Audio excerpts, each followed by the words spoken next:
दुनिया के सारे सम्मान, सारी शख्सियतें सब एक तरफ रख दीजिए, तो एक पर्पल रिबन में गुथा हुआ शौर्य का सबसे बड़ा जो पदक होता है, और ऐसी शख्सियत से मुलाकात, इससे बढ़कर क्या हो सकता है।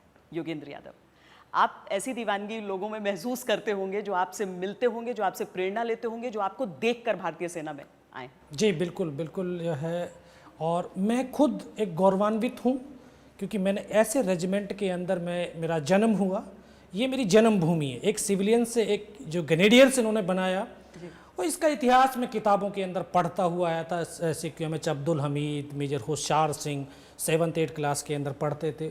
उसको पढ़ते पढ़ते जो है मन के अंदर यही होता था कि मैं भी इसी रेजिमेंट में जाऊं, मैं भी कुछ करूं। और ये सौभाग्य बहुत जल्दी भगवान ने मुझे दिया, और मैं ऐसे रेजिमेंट के अंदर पहुंचा जिसकी एक कल्पना करता था। और सबसे कम उम्र में परमवीर चक्र जीतने वाले। हाँ हाँ बिल्कुल, ये सौभाग्य मिला मुझे भारतीय सेना और इस देश ने दिया कि मैं मात्र 16 साल 5 महीने की उम्र में इस सेना के अंदर भर्ती हुआ, और 19 साल की उम्र में कारगिल का युद्ध लड़ने का सौभाग्य मुझे मिला। और ये सब मैं इसलिए कर पाया क्योंकि जो बैकग्राउंड रहा वो फौज से रहा। मेरे पिताजी जो 65 और 71 की उन्होंने लड़ाई लड़ी थी। अच्छा। तो वो लड़ाइयों की कहानी जब बताया करते थे तो उन्हीं कहानियों से प्रेरणा लेकर के फिर मैं जो है फौज के अंदर आया। 19 साल की उम्र में ये एहसास आपको हुआ था कि ये कितनी बड़ी उपलब्धि आपने हासिल की है उस समय? हाँ, ये तो क्योंकि ये भारतीय सेना का सर्वोच्च पदक है। और जब हम पढ़ते थे और जब मैं ट्रेनिंग कर रहा था तो उस समय major Hoshiyar Singh, colonel Hoshiyar Singh centre आए थे। तो उनको देखने के लिए हम भागते थे कि जब देखें तो सही वो परमवीर चक्र वाला व्यक्ति होता कैसा है। तो एक ऐसा लगता था वो बहुत बड़ा योद्धा होगा, उसके दर्शन हमें मिल जाएं। क्या पता था कि मुझे भी उसी अवार्ड से नवाजा जाएगा।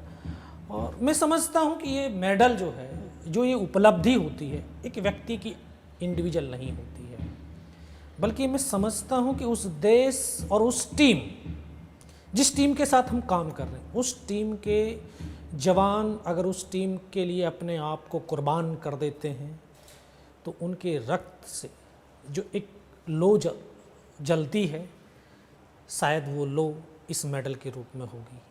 और मुझे इस भारत माँ ने वो सौभाग्य दिया कि मैं इस लो को, इस जोत को आगे तक लेकर के जाऊँ। अपने बचपन के बारे में कुछ बताइए हमें। कैसे थे छोटे योगेंद्र यादव? वो बचपन से सोच लिया था उन्होंने कि मुझे देश की सेवा ही करनी है? बिल्कुल, क्योंकि मैं एक उत्तर प्रदेश के गांव औरंगाबाद ही जिला बुलंद से एक किसान और जवान का बेटा था। तो बचपन में खेत में काम करना, और फिर स्कूल का, खेत और स्कूल, ये दो ही माध्यम हमारे जो है रास्ते थे, यहाँ पर ज़िंदगी व्यतीत होती रहती थी। पिता एक अचानक से फिर बीमार हो गए, बहुत गंभीर बीमारी हुई उनको। तो पूरा जो बड़ा भाई है वो और मैं बीच का हूँ, तो हम दोनों ने खेती बाड़ी का जो है काम संभाल लिया।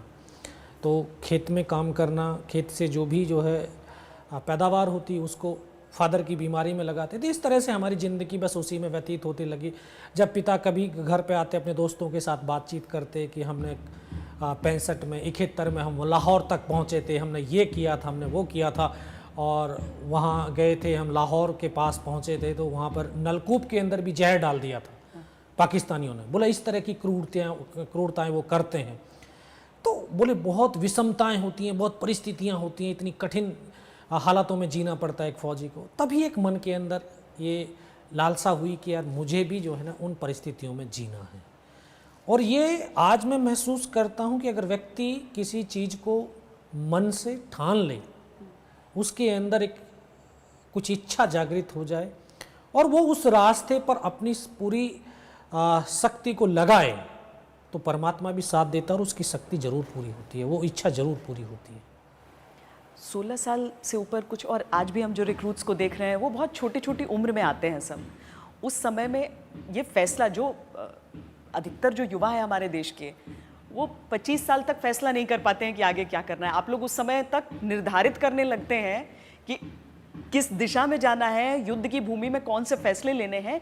ये जज्बा सबसे पहले बहुत सलाम करने लायक है। इसलिए मैं आपको इसके लिए तो ज़रूर आपको और पूरी रेजिमेंट में और पूरी भारतीय सेना को सलाम करूंगी। नहीं, बिल्कुल, ये जो हौसले आते हैं, आज भी आप जैसे देखते हैं कि नए नए रिक्रूट्स हैं, तो ये लगभग हमारा जो 70% जो आबादी है वो आज भी गांव में रहती है। और गांव की हालत ये है कि जो किसान हैं, किसान में अब हमारे पास बहुत कम ज़मीन है, तो इतना गुजारा बसर नहीं हो पाता है। घर को आगे बढ़ाना है, बच्चों को आगे निकालना है, तो माँ बाप ये कहता है कि 12th पास कर लिया, बोला फौज पुलिस की नौकरी देख ले, क्योंकि घर का एक सहारा बन सके।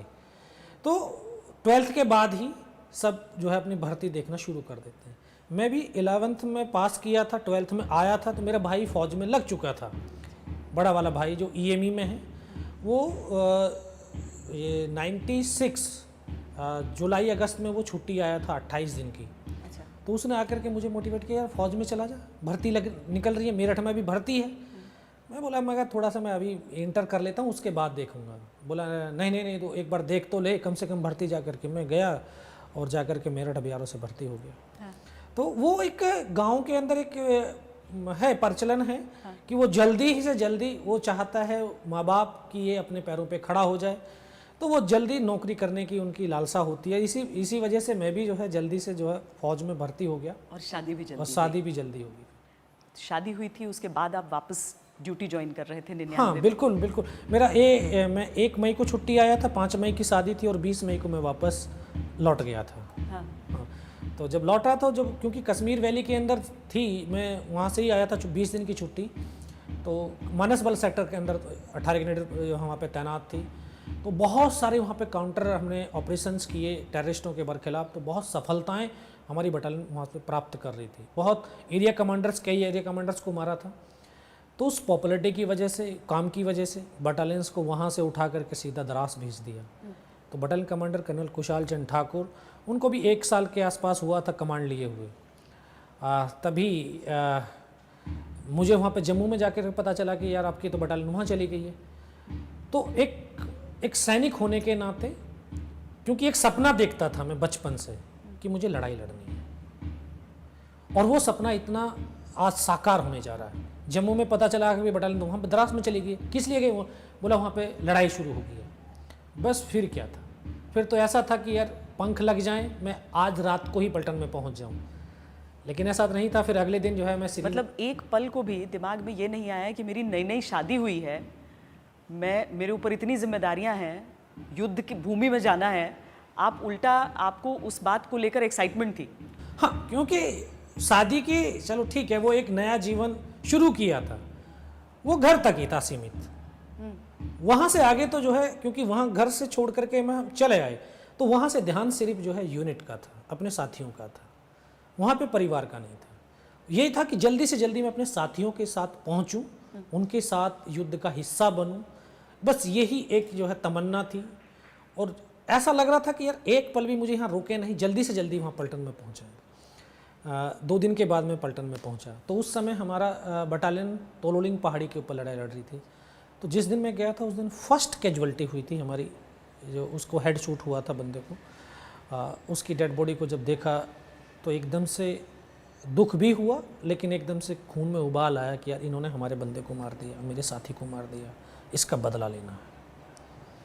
और फिर वहीं पर अगले दिन मेजर राजेश अधिकारी साहब, वो एयर रेक की करके आए थे ऊपर फोटो, क्योंकि वहाँ पे कोई भी अभी तक इन्फॉर्मेशन स्पष्ट नहीं हो पा रही थी कि यहाँ पे टेररिस्ट हैं या रेगुलर आर्मी है। क्योंकि तोलोलिंग उससे पहले बहुत ही कठिन कैंपेन साबित हुआ था, जहाँ इतनी कैजुअलिटी हमें झेलनी पड़ रही थी उस अकेले इलाके में जहाँ की जिम्मेदारी। बिल्कुल, क्योंकि द्रास सेक्टर में तोलोलिंग पहाड़ी नेशनल हाईवे 1 अल्फा से बिल्कुल सटी हुई पहाड़ी थी, जिसने हमारा जो नेशनल हाईवे 1 अल्फा पूरा ब्लॉक किया हुआ था। कोई भी लॉजिस्टिक सपोर्ट आगे की तरफ जा ही नहीं पा रहा था। तो एक बहुत महत्वपूर्ण टास्क था। और क्योंकि जो भी हम काम करते हैं, काम के लिए सबसे पहले इन्फॉर्मेशन इकट्ठा किया जाता है, उसके बाद प्लानिंग बनती है, और प्लानिंग के ऊपर उस काम की सफलता निर्भर करती है। तो अभी जो इन्फॉर्मेशन थी, यहाँ पे 4 या 5 टेररिस्ट हैं, यही बताया जा रहा था। उसी के आधार के ऊपर कर्नल कुशाल चंद ठाकुर ने अपनी पूरी प्लानिंग बनाई। प्लानिंग के तहत जब तोलोलिंग पहाड़ी के ऊपर हमारी बटालियन एक एक्सिस, एक रास्ते से चढ़ी, और क्योंकि एडवांटेज दुश्मन के पास पूरा था, ऊपर से बैठा हुआ दूर तक हमारी आसानी से हरकत देख सकता था, दूर से दूर बर्बाद कर सकता था हमको, लेकिन छुपते छुपाते हम ऊपर की तरफ गए। तो वहाँ से जब बहुत नज़दीक उनके पास पहुँचे तब उन्होंने फायर खोला, फिर पूरी बटालियन का मूवमेंट रोक दिया, 1 इंच आगे नहीं बढ़ने दिया। फिर सीओ साहब ने जो है फिर दोबारा से प्लानिंग किया, प्लानिंग में चेंज किया कि अभी 2 कंपनियों को बाईं तरफ से चढ़ाएं ताकि दुश्मन की ताकत को तोड़ा जा सके और मल्टीपल अटैक करके दुश्मन को कमज़ोर करके हम सफलता प्राप्त कर सकें। तो दोनों तरफ से जब अटैक शुरू हुए तो सबसे पहले एक नायक सूबेदार लालचंद साहब, उनकी टीम गई, पूरी की पूरी शहीद होगी। फिर सूबेदार रणधीर साहब की टीम गई, वो भी पूरी की पूरी शहीद होगी। उसके बाद फिर मेजर राजेश अधिकारी साहब की जो टीम गई थी वो पूरी की पूरी वो भी टीम शहीद हो गई। जो इससे पहले हमारी जितनी भी कैजुअल्टी हुई तो तमाम को रिकवर कर लिया गया था उनकी डेड बॉडी को, लेकिन मेजर राजेश अधिकारी साहब की जो टीम थी वो एक ऐसी टीम, क्योंकि उन्होंने एयर रैकी किया था तो बहुत नज़दीक तक जा पहुँचे और उनके बंकर्स में जाकर के हैंड टू हैंड फाइट किया और वहीं पर वो उनकी तमाम जवानों की शहादत हुई। तो उनकी डेड बॉडी उनके बंकर्स के नज़दीक और उनके बंकर में ही पड़ी हुई थी, वहाँ से उन्होंने उठाने नहीं दिया। 4-5 दिन कंटिन्यू हमारे अटैक पैटैक चले, लेकिन कोई सक्सेस ही नहीं हुआ। पीछे से higher commanders, brigade commander, div commander, corps commander CO साहब के ऊपर प्रेशर पर प्रेशर कि ठाकुर अपनी पलटन को नीचे उतारो, इतनी कैजुअल्टी मंजूर नहीं है। लेकिन मैं ये भी बताना चाहता हूँ, क्योंकि जो जीत होती है वो जीत इंटरपर्सनल रिलेशनशिप के ऊपर निर्भर करती है। क्योंकि जो अगर अच्छा इंटरपर्सनल रिलेशनशिप होगा, आपसी संबंध अच्छे होंगे, तो वहाँ पर एक लगाव होगा, एक दूसरे के प्रति आत्मिक लगाव होगा और वो लगाव जो है आपको आगे बढ़ने की ताकत देती है। मतलब यहाँ आप लोगों के मन में एक पल को भी ये नहीं चल रहा था कि इतनी कैजुअल्टी हो रही है, हमें कर जाना चाहिए विथड्रॉ, बल्कि आपके मन में ये चल रहा था कि किस तरीके से जो शहादत गई है वो ज़ाया न जाए। हाँ, जिन्होंने शहादत दी है उनका बदला लिया जाएगा जी। तो उन्होंने बोला, सीओ साहब ने जब जो हायर फॉर्मेशन से जब ये बोल रहा था नीचे उतरो नीचे उतरो, सीओ साहब ने बोला मेरे बच्चों की डेड बॉडी ऊपर पड़ी हुई है, जब तक मैं अपने बच्चों की डेड बॉडी को उतार नहीं लूँगा तब तक ये पलटन नीचे नहीं उतर सकती है।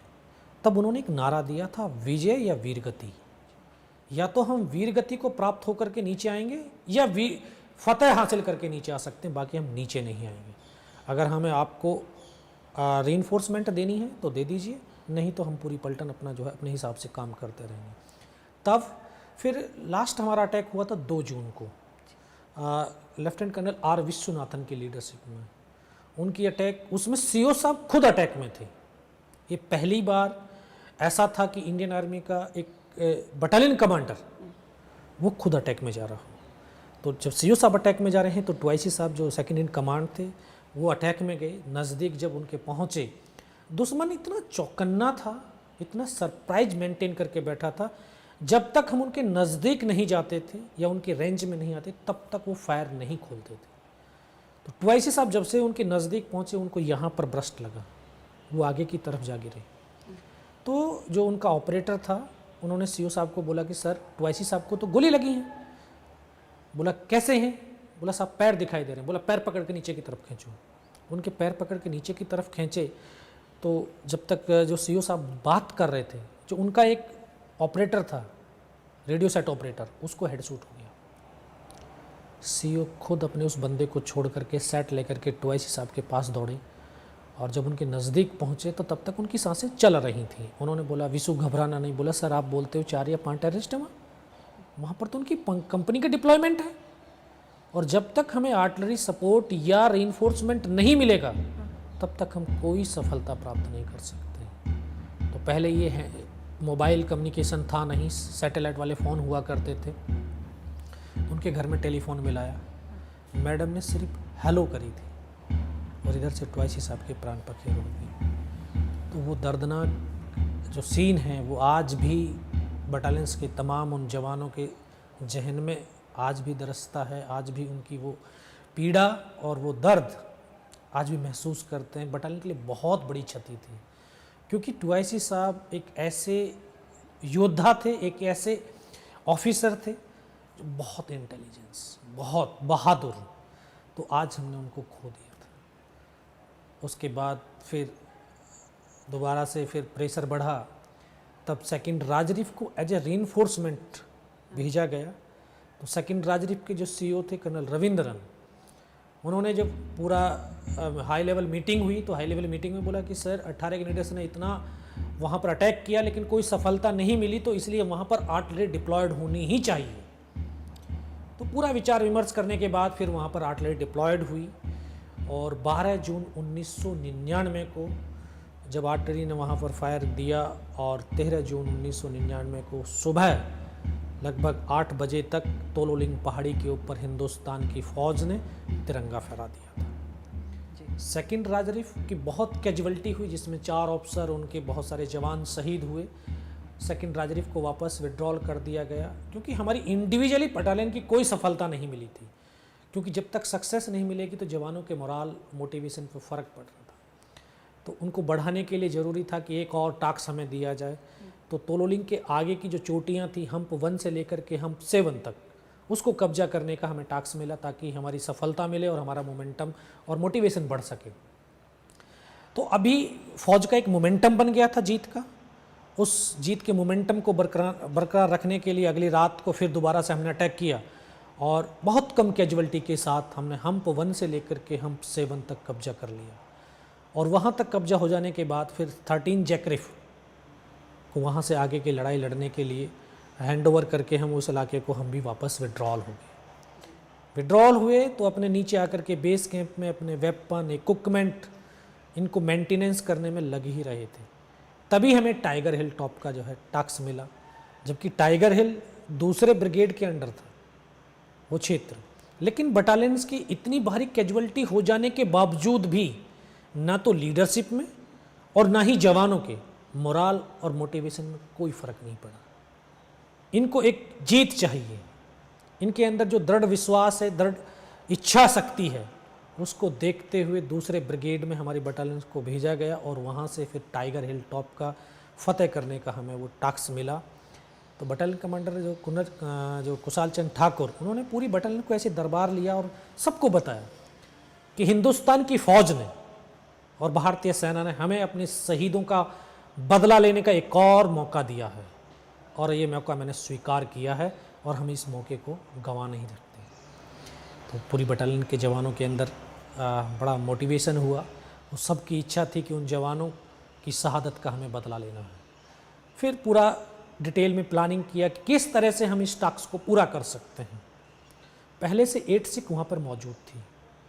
जिस तरह से हमारी तोलोलिंग के ऊपर सफलता नहीं मिल पा रही थी, उस 8 सिख की भी सफलता नहीं मिल पा रही थी। तो 8 सिख ने वहाँ पर पूरा चारों तरफ से उनको घेरा हुआ था। हमारा काम था ऊपर जा कर के अटैक करना।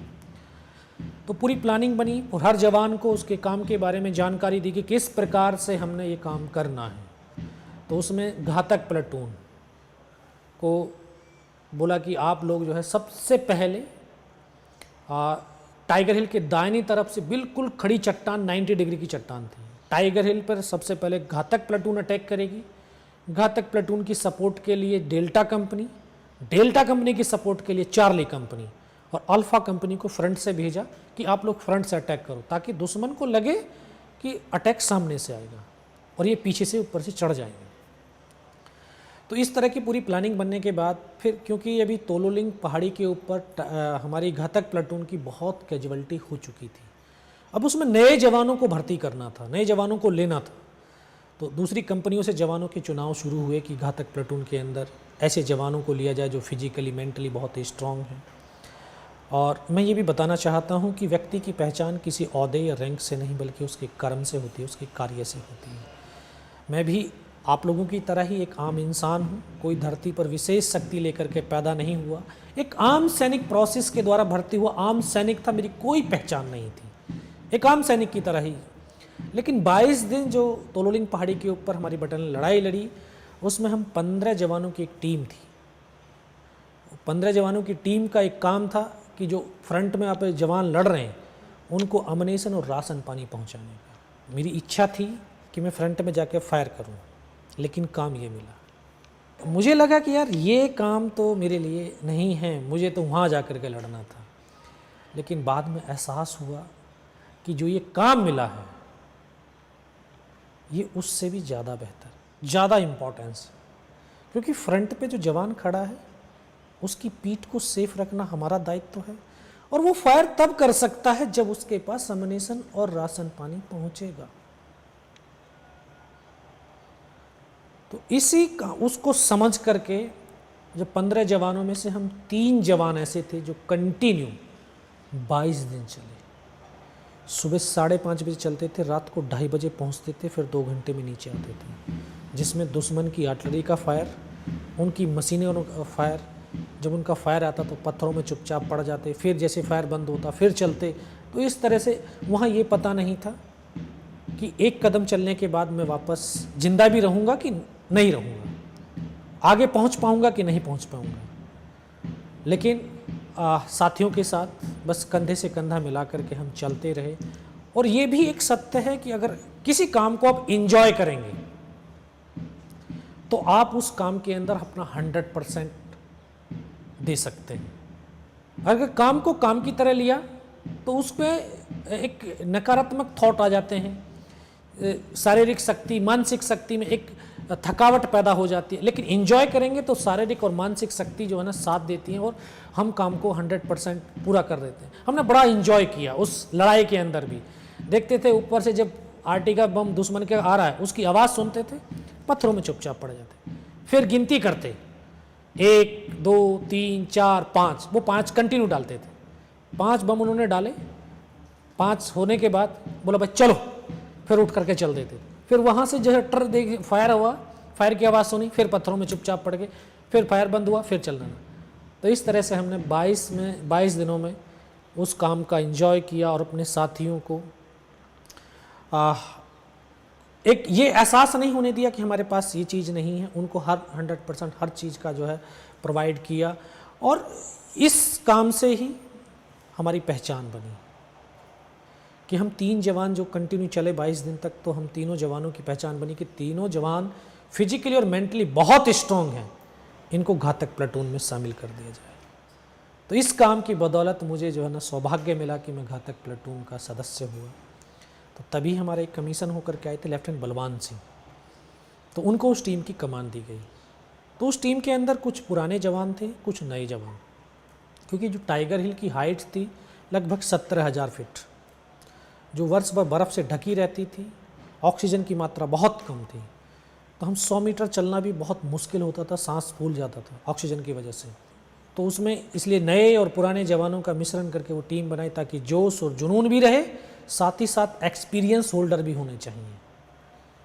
तो इस तरह से हमने पूरा टीम का निर्माण हो जाने के बाद 1-2 दिन का हमें रिहर्सल का समय, हाँ बलवान साहब लीड कर रहे थे। बलवान साहब के लीडरशिप में हमने 3-4 दिन का रिहर्सल का समय मिला, और आखिरकार फिर हमें आदेश मिल गया कि आज ऊपर चढ़ना शुरू करना है। उस पहाड़ी पे सिर्फ रात को चढ़ सकते थे, दिन में नहीं, क्योंकि हाइट ज़्यादा होने की वजह से दूर तक दुश्मन आसानी से बर्बाद कर सकता था। तो हम रात भर चलते थे, दिन भर पत्थरों में चुपचाप पड़े रहते थे। इस प्रकार से हमने 2 रात और 1 दिन, एक ऐसा भी समय आया कि ऐसा लगा कि यही टाइगर हिल टॉप, क्योंकि जब पहाड़ी को बिल्कुल नज़दीक से जाते हैं तो पहाड़ी का जो पहली चोटी है वो ऐसा लगता है कि यही टॉप है। तो सचिन साहब जो डेल्टा कंपनी के कंपनी कमांडर थे, तो जब हम नाले से ऊपर चढ़ने के बाद जो टाइगर हिल का वो पहली चोटी थी, बोला यार बलवान यहाँ पे तो कुछ भी नहीं, यही टाइगर हिल टॉप तो है। बोला चलो झंडा लगा देते हैं। जब ऊपर चढ़े तो फिर अगले वाली चोटी दिखाई दी, बोला यार बलवान ये नहीं, अगले वाली चोटी है। फिर पूरा दिन, उस दिन तो पूरा दिन भी हम चले। सभी ने बोला साहब ऐसे करते हैं, चाय पी लेते हैं फिर चलते हैं। बोला नहीं नहीं, चाय वहीं पियेंगे। पहाड़ी पे चलते चलते शाम हो गई। शाम को उस टॉप पर पहुँचे तो फिर अगले वाली टॉप दिखाई दिया, ये नहीं अगले वाला टॉप है। तो सभी ने बोला साहब ऐसे करते हैं, पूरी रात हो गया, पूरा दिन हो गया है, चाय पीते हैं फिर उसके बाद चलते हैं। बोला ठीक है ऐसे करो, तुम यहाँ पर जो है अपना वेपन का डिप्लॉयमेंट करो, मैं आगे के इलाके को थोड़ा सर्च कर लेता हूँ।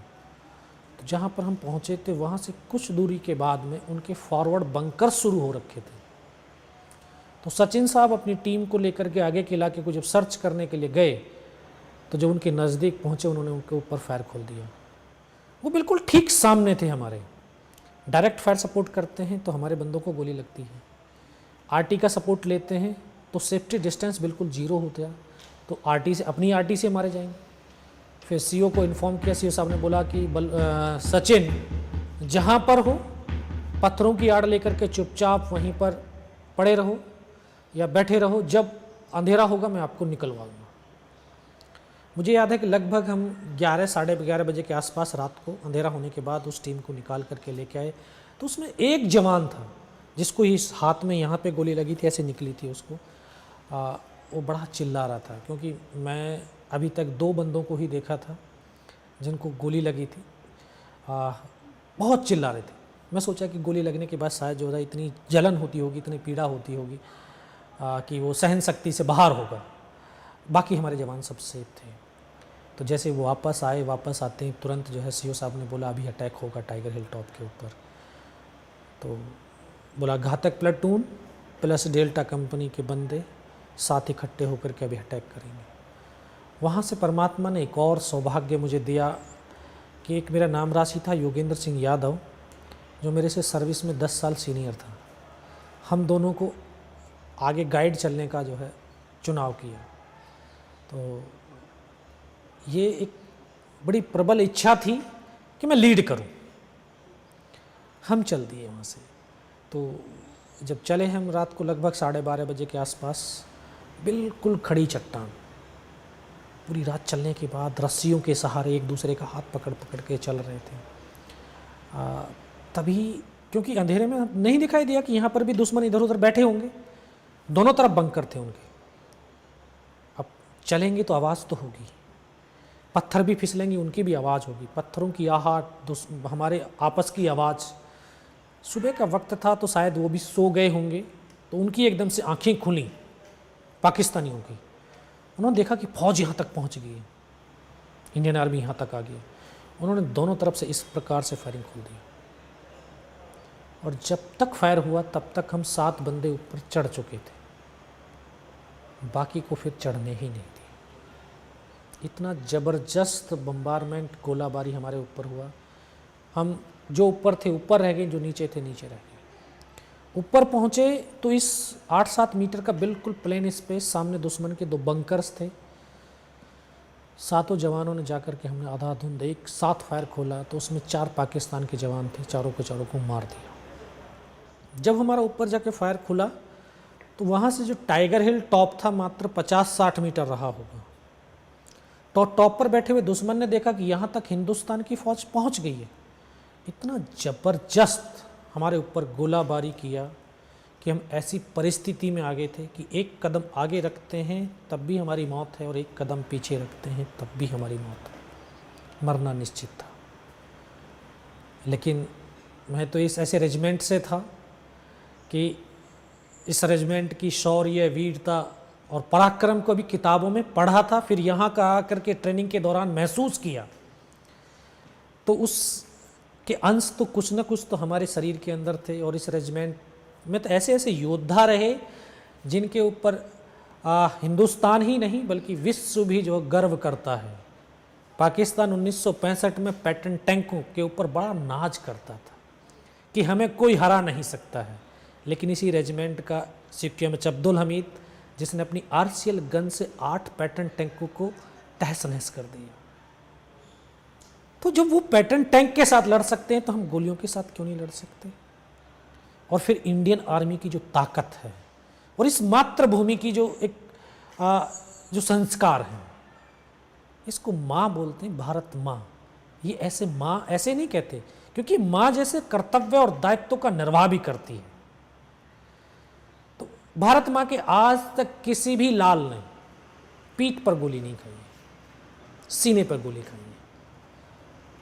चाहे उस सैनिक का शरीर गोलियों से छलनी क्यों ना हो जाए, अगर उसके शरीर के अंदर रक्त का एक भी कतरा बचता है और एक भी सांस, अगर उसकी आखिरी सांस भी बचती है, क्योंकि इस माँ से बहुत मोहब्बत करता है सैनिक, उस सरजमी को छोड़ता नहीं है। पर आप लोग सिर्फ साथ थे।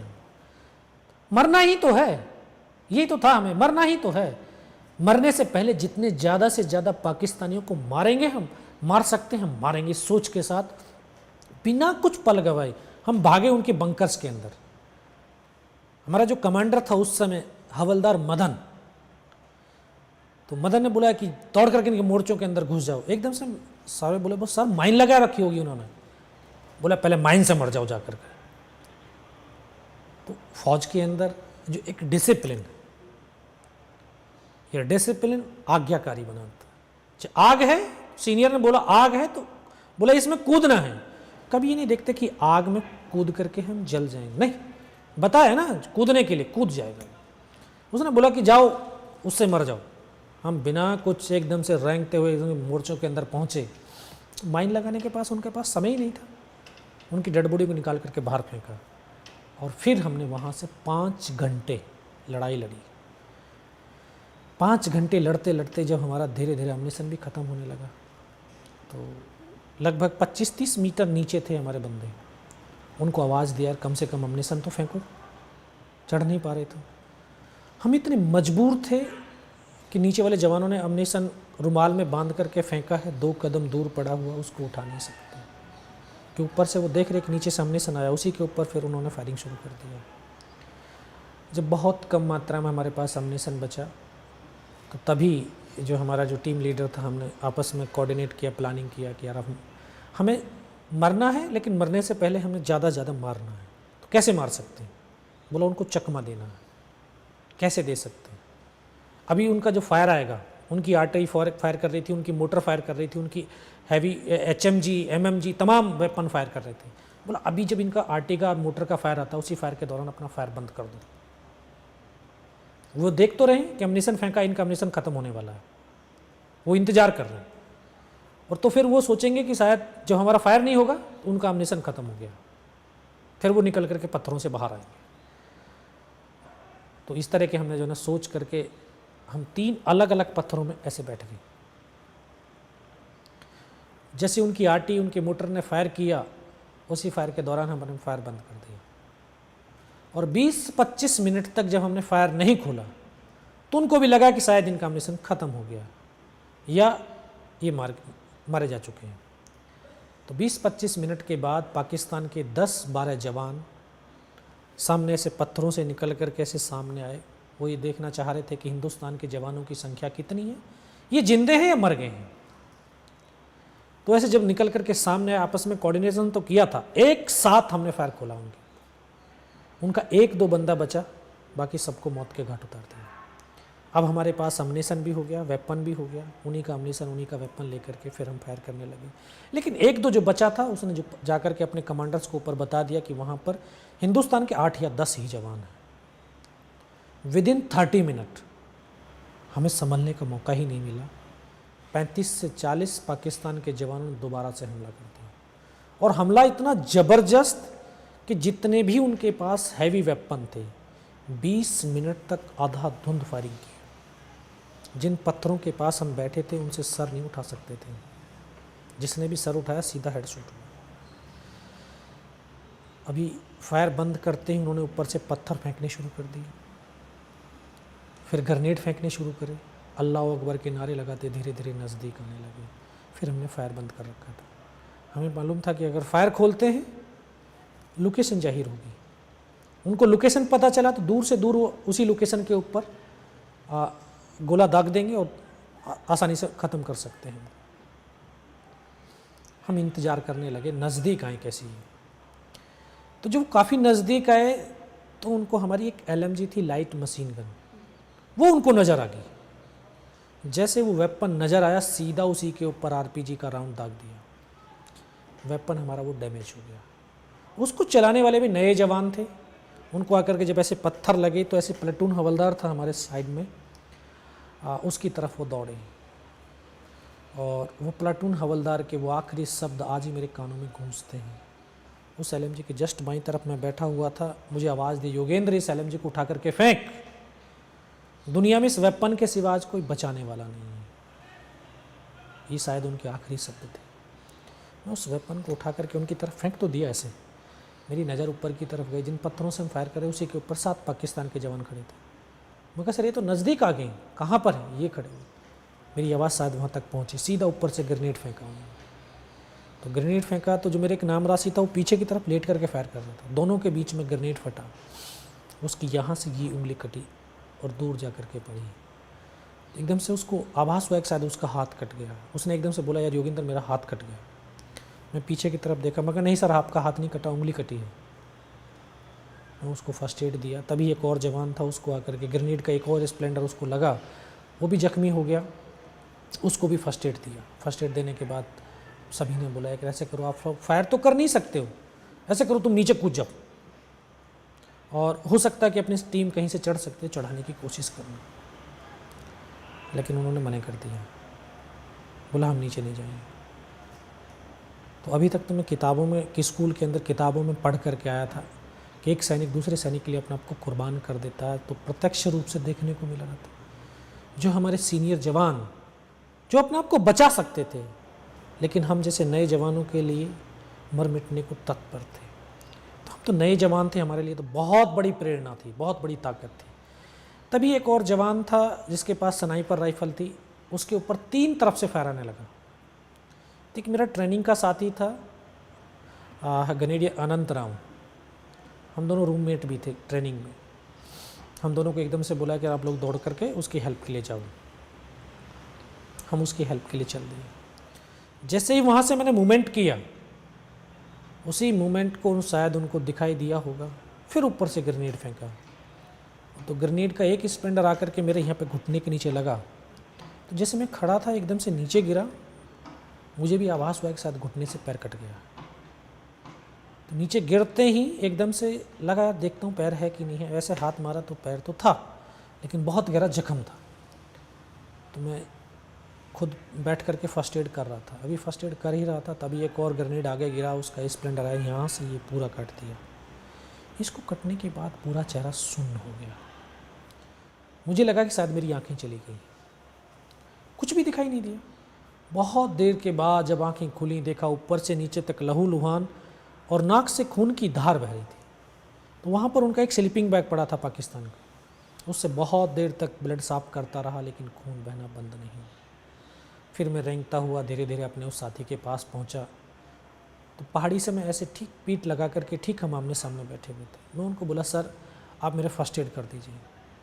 तो उन्होंने बोला, ठीक है ऐसे करो, पहले फायर करो, मैं थोड़ी देर के बाद में आपको फर्स्ट एड करता हूँ। मैं फायर करने लगा, लेकिन खून से तो, नाक से तो खून की धार बह रही थी। ऐसे करता फिर ब्लड साफ करता। मैं देखा थोड़ी देर के बाद उन्होंने अपनी फील्ड पट्टी निकाली, और फील्ड पट्टी निकाल के उसकी पॉलीथीन फाड़ने के लिए यहाँ तक हाथ पहुँचा। यहाँ पे गोली लगी उनको। इस तरह से खून का फव्वारा इधर से निकलता हुआ एकदम से पीछे की तरफ लेटते चले गए। हाथ पकड़ा, लेकिन एक शब्द भी नहीं बोले। तभी मेरी बगल में बैठा हुआ मेरा साथी, मैं उसको बोला, अनंतराम सर को तो गोली लगी है। और उसके मुख से भी सिर्फ क्या, यही शब्द निकला। उसको ऐसे सीने में ब्रस्ट लगा, वो भी मेरी गोद के अंदर आकर के लेट गया। मैं अपने साथियों को बोला, सर दोनों बंदों की गोली लगी, कैसे हैं? दोनों के दोनों शहीद हो गए। बस मैं इतना ही बोल पाया। तभी उन्होंने अल्लाह अकबर के नारे दिए, इस तरह से आकर के हमको घेर लिया। और वही कैसा पल, ऐसा मंजर, एक ही पल के अंदर सब कुछ खत्म हो गया। मैं भी उनकी तरफ से मर चुका था। उनका कमांडर था, उसने बोला कि इनको रीचेक करो, इनमें से कोई जिंदा तो नहीं है। वो आकर के एक एक को गोलियां मारने लगे। तो मैं देख रहा हूँ, क्योंकि मैं बेहोश था, लेकिन इतना बेहोश नहीं हुआ था कि उनको सुन ना सकूँ या देख ना सकूँ। सुन सकता था, देख सकता था।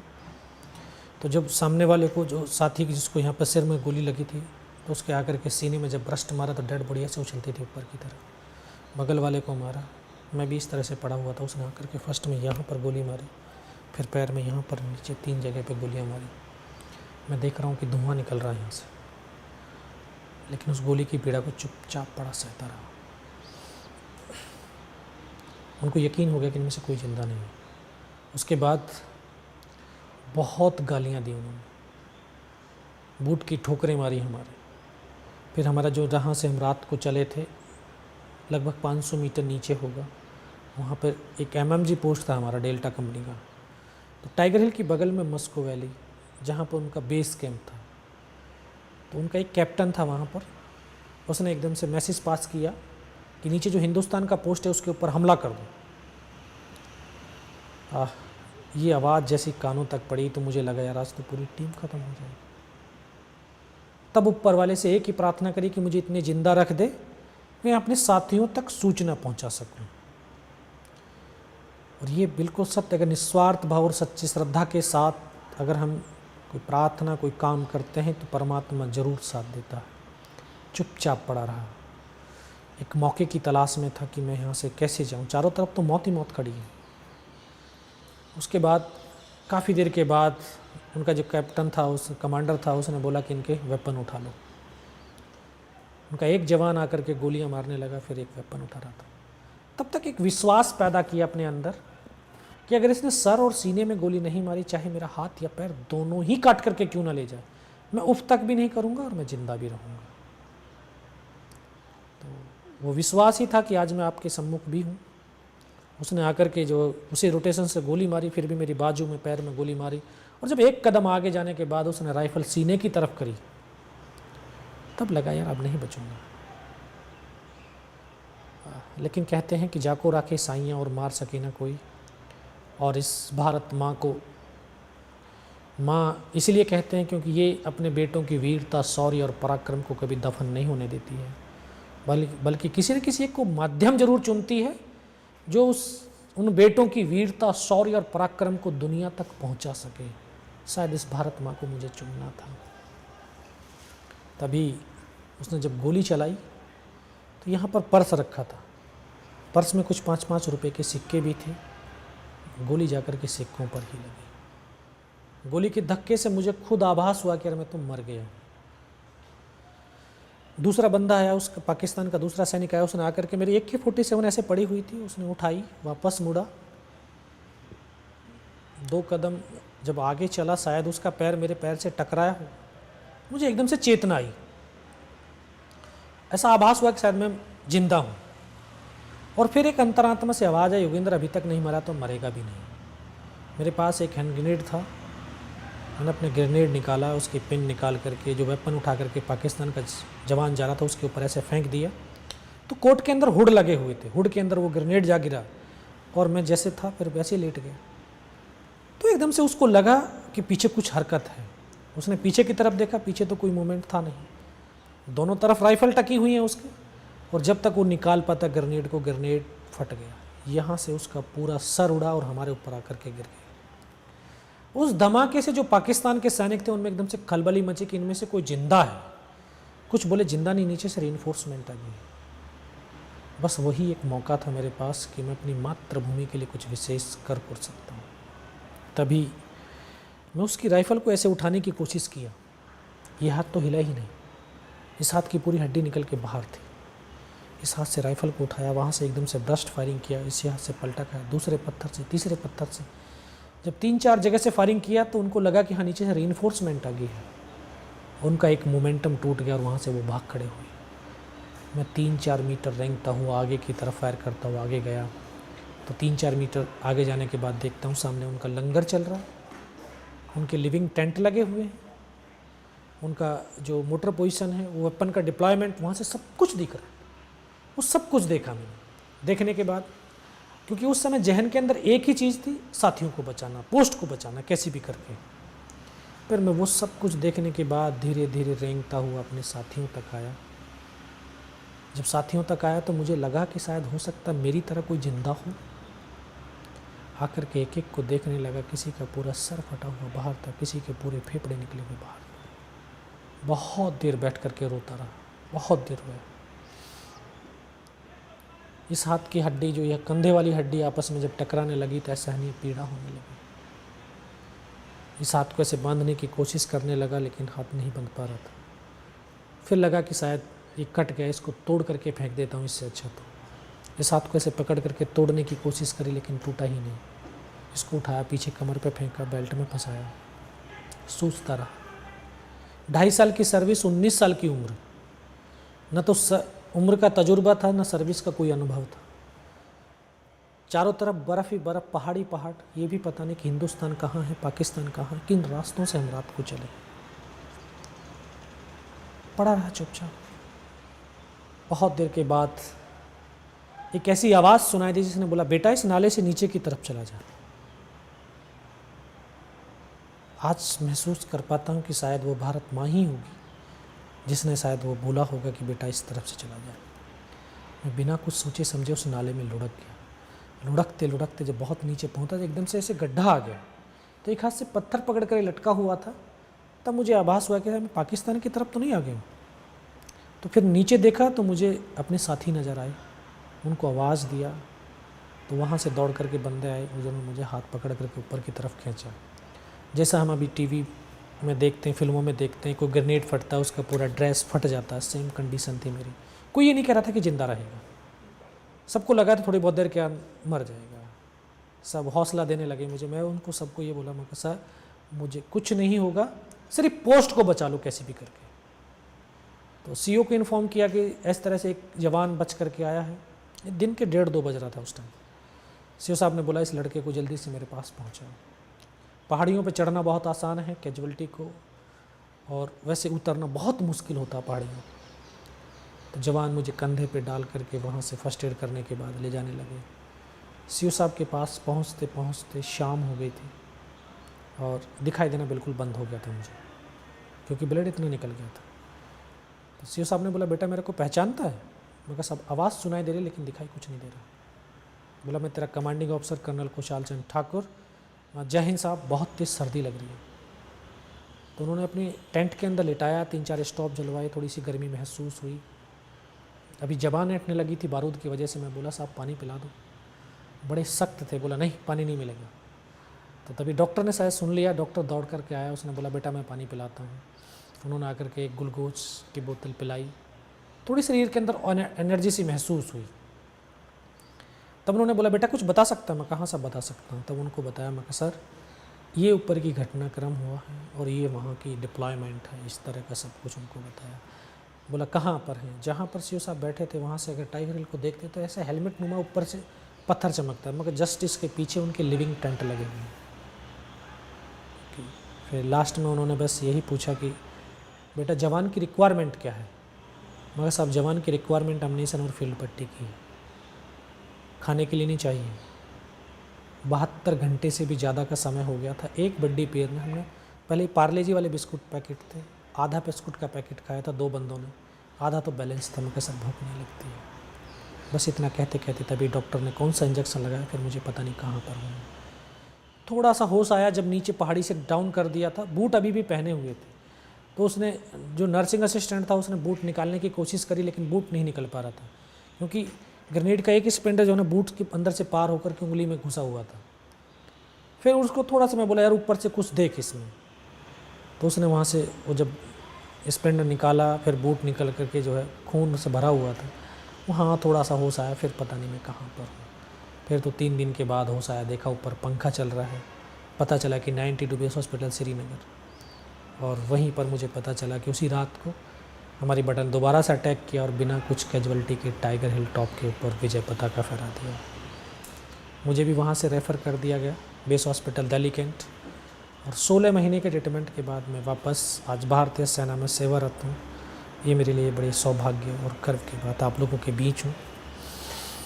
एक कहानी का छोटा सा हिस्सा और है, क्योंकि जब परमवीर चक्र की घोषणा हुई तो मरणोपरांत कहा गया योगेंद्रिया।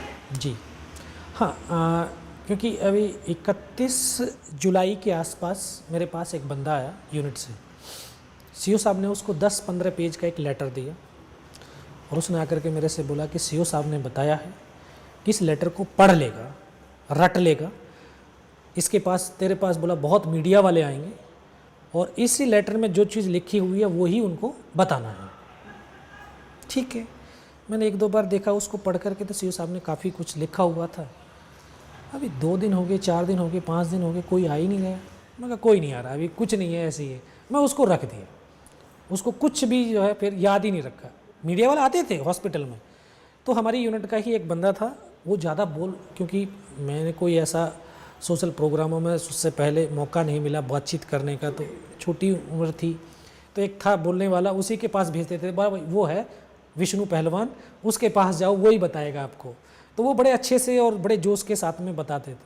तो मेरे पास तो कोई आया नहीं, तो लेटर रख दिया। तो 14 अगस्त को शाम के टाइम जो स्टार न्यूज़ चैनल था, तो उसमें न्यूज़ आई कि कारगिल युद्ध के दौरान 4 परमवीर चक्र दिए जा रहे हैं जिसमें से एक मरणोपरांत ग्रेनेडियर योगेंद्र सिंह यादव 18 ग्रेनेडियर।